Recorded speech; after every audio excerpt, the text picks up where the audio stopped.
मेरी मम्मी 3 साल पहले ट्रेन एक्सीडेंट में गुजर गई थी और मैं अपने मम्मी पापा की अकेली बेटी थी। मेरा नाम नूरी है। हम लोग काफ़ी साल पहले हैदराबाद शिफ्ट हो गए थे। यहाँ हमारे 2-3 फैमिली फ्रेंड के अलावा और कोई रिश्तेदार नहीं था।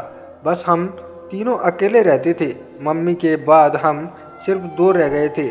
घर में ही पापा ने जनरल स्टोर की दुकान खोली हुई थी जिससे हमारी इनकम होती थी।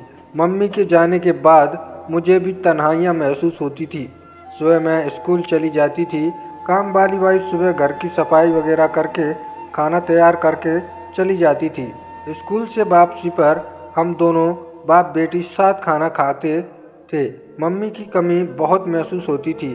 इसी तरह 1 साल गुजर गया। मैं सोचती कि अगर मुझे मम्मी की इतनी कमी महसूस होती है तो पापा का क्या हाल होगा। मैं जवान हो रही थी। मेरा शरीर लड़की से औरत बन रहा था। फिर एक रात को जो हुआ उससे हम दोनों बाप बेटी की जिंदगी बदल गई। जुलाई की रात थी। सुबह तेज बारिश हो रही थी। बादल बहुत जोर जोर से गरज रहे थे। मैं अपने कमरे में सेमी हुई सोने की कोशिश कर रही थी मगर डर के मारे नींद नहीं आ रही थी। अचानक से बादल बहुत जोर से गरजा तो मेरी चीखें निकल गई और जल्दी से मैं पापा के रूम की तरफ भागी और पापा के बिल्कुल सामने जा खड़ी हुई। सब कुछ इतना जल्दी में हुआ कि मैं यह भी ना देख सकी कि मेरे पापा उस वक्त अपने बेड पर बिल्कुल गलत हालत में कुछ कर रहे थे। पापा को इस तरह देखा तो मेरे होश उड़ गए। मेरा मुंह खुला का खुला रह गया। मैंने बोला, सॉरी पापा, मैं डर गई थी इसलिए जल्दी में दरवाज़ा बिना नॉक किए अंदर आ गई। इतनी देर में पापा ने अपने ऊपर बेड शीट डाल ली और घबराकर उठकर बेड पर बैठ गए और बोले, सॉरी बेटा कि तुमने मुझे इस तरह देख लिया। आ जाओ और यहाँ मेरे पास बैठ जाओ। जब बारिश रुक जाए तो चली जाना अपने रूम में। मैंने बोला, मैं अभी चली जाती हूँ पापा, आप डिस्टर्ब होंगे।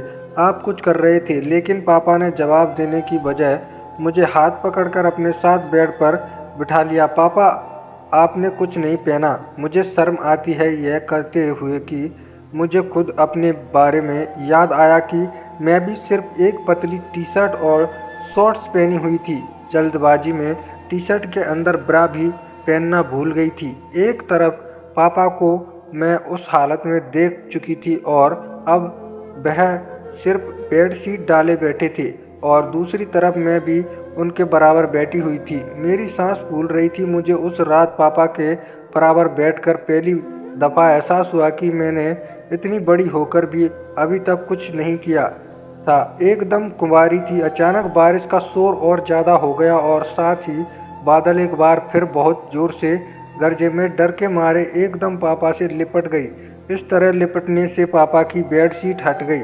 मैं कोई 10 सेकंड तक यूं ही लिपटी रही। तब मुझे पता चला कि मैं अपने पापा से लिपटी हुई हूँ।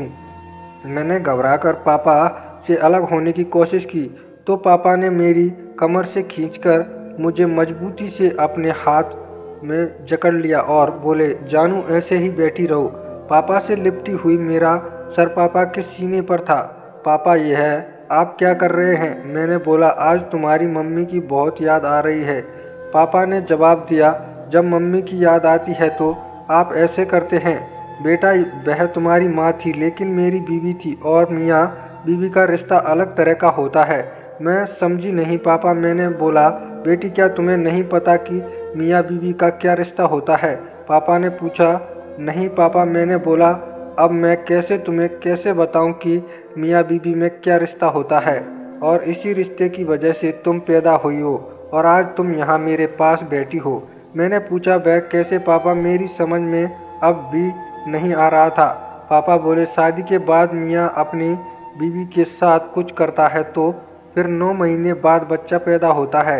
मैं बोली, पापा अभी भी समझ नहीं आया। पापा बोले, अब इससे आगे मैं जो तुम्हें बताऊंगा उसके लिए तुम्हें भी मेरी तरह कपड़े उतारने पड़ेंगे। क्या तुम्हें तैयार हो? मैं पापा की बात सुनकर पूरी तरह शर्मा गई और कुछ ना बोल पाई।